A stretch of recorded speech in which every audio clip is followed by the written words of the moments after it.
अगर आप अकेले हैं, लाइट बंद है और अगर आप जल्दी डर जाते हैं तो यह वीडियो को अभी रोक दीजिए, क्योंकि यह कहानी सुनी नहीं जाती बल्कि पीछा करती है।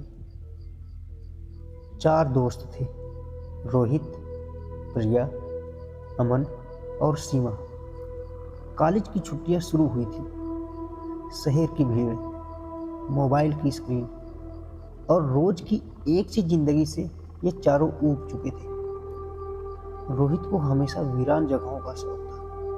वह कहता था, जिंदा होने का एहसास तो वही मिलता है जहां डर लगता है। प्रिया को कहानियां पसंद थी, लेकिन सिर्फ सुनने तक।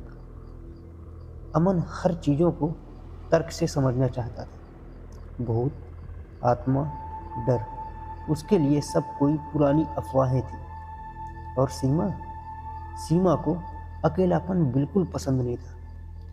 उसे हमेशा लगता था कि जैसे कुछ जगहें ऐसी होती हैं जहां इंसान को नहीं जाना चाहिए। उस रात वे चारों अलाव के पास बैठे थे, जंगल की ट्रिप प्लान कर रहे थे।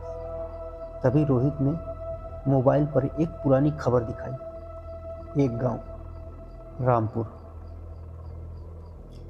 खबर में लिखा था, कई साल पहले यहाँ एक रहस्यमयी बीमारी फैली।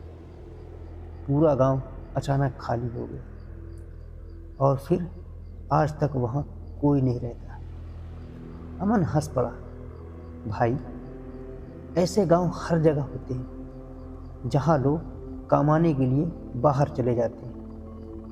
लेकिन रोहित ने अगली लाइन पढ़ी, जो लोग रामपुर के अंदर गए वे जिंदा नहीं लौटे।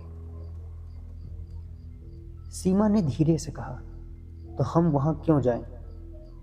रोहित मुस्कुराया, बस देखने, फोटो लेंगे, एक रात रुकेंगे और लौट आएंगे। उस पल हवा अचानक तेज चली। अलाव की आग एक पल के लिए अपने आप बुझ गई। अंधेरे में किसी ने फुसफुसाकर कहा, मत जाओ। प्रिया ने चौंक कर पूछा, किसने बोला? कोई जवाब नहीं आया, लेकिन चारों के मन में एक ही ख्याल था, आवाज उनमें से किसी की नहीं थी। और यहीं से रामपुर ने उन्हें पहली बार देख लिया था। कुछ पल तक कोई कुछ नहीं बोला, सिर्फ अलाव की बुझती हुई लकड़ियों की चरमराने की आवाज। रोहित ने खामोशी तोड़ी, चलो सुबह निकलते हैं। उस रात चारों ठीक से सो नहीं पाए, क्योंकि हर बार आंख लगते ही उन्हें लगता था जैसे कोई उन्हें अंधेरे में बैठा दूर से देख रहा हो। अगली शाम बिना ज़्यादा बात किए वे जीप में बैठे। इंजन स्टार्ट हुआ, हेडलाइट जली, सड़क साफ दिख रही थी। शहर की आखिरी लाइट पीछे छूट गई। मोबाइल में नेटवर्क एक एक लाइन गायब होने लगे। जीप आगे बढ़ रही थी, लेकिन किसी को यह नहीं लग रहा था कि वे सही दिशा में जा रहे हैं। सीमा ने धीरे से पूछा, क्या वह सही रास्ता है? रोहित ने जवाब नहीं दिया, क्योंकि उस पर उसे भी यकीन नहीं था। और तभी सड़क की दोनों ओर की पेड़ों की परछाइयां अपने आप हिलने लगी। जैसे जैसे जीप आगे बढ़ रही थी, जंगल पीछे हटने लगा। पेड़ अब सड़क के किनारे नहीं थे, बल्कि वो सड़क के बीच में खड़े थे। रोहित ने ब्रेक मारा, लेकिन जीप नहीं रुकी। अमन ने कहा, हम वापस क्यों नहीं जा पा रहे? और तभी जीपीएस अपने आप बोला, आप अपने गंतव्य तक पहुंच चुके हैं। रामपुर में कदम रखते ही सीमा को उल्टी आ गई, क्योंकि वहां हवा में सिर्फ गंध नहीं थी, हवा में डर जमा हुआ था। घरों में खाना रखा था, लेकिन कीड़े नहीं,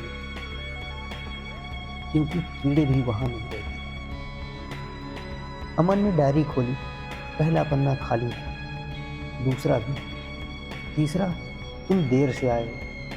अमन चिल्लाया, यहाँ लिखा हुआ नहीं था। लेकिन प्रिया बोली, अब लिख गया है। और तभी डायरी के पन्ने अपने आप पलटे। हर पन्ने पर 4 नाम थे, रोहित, प्रिया, अमन और सीमा। और फिर कुएं के पास पहुंचते ही सीमा रोने लगी, मुझे यहाँ नहीं आना। रोहित ने टॉर्च डाली, नीचे पानी नहीं था। नीचे चेहरे थे सैकड़ों। और फिर एक चेहरा हिला, बोला, अब तुम हमारी जगह लो। सीमा की परछाई अब उसके पैरों के नीचे नहीं थी। परछाई कुएं के अंदर जा रही थी। सीमा चिल्लाई, मुझे पकड़ो। लेकिन जब रोहित ने हाथ पकड़ा तो वह हाथ ठंडा नहीं था, बल्कि गीला था। और सीमा धीरे धीरे, जैसे उसे किसी ने हवा में खींच लिया। मंदिर में मंत्र नहीं थे, गिनती थी, 1, 2, 3। और जब 4 बोला गया तो रोहित समझ गया, अब 4 पूरे हैं। अंधेरे में वह चीख निकली, चेहरा नहीं, आंखें नहीं, लेकिन उसे पता था कौन डर रहा है। वे भागे, बचे या नहीं। हफ्तों बाद रोहित ने डायरी जलाई। राख से आवाज आई, अब हम बाहर हैं। और अगर आप यह वीडियो रात में सुन रहे हैं तो अभी अपने पीछे देखिए, क्योंकि रामपुर सुनने वालों को भी गिनता है।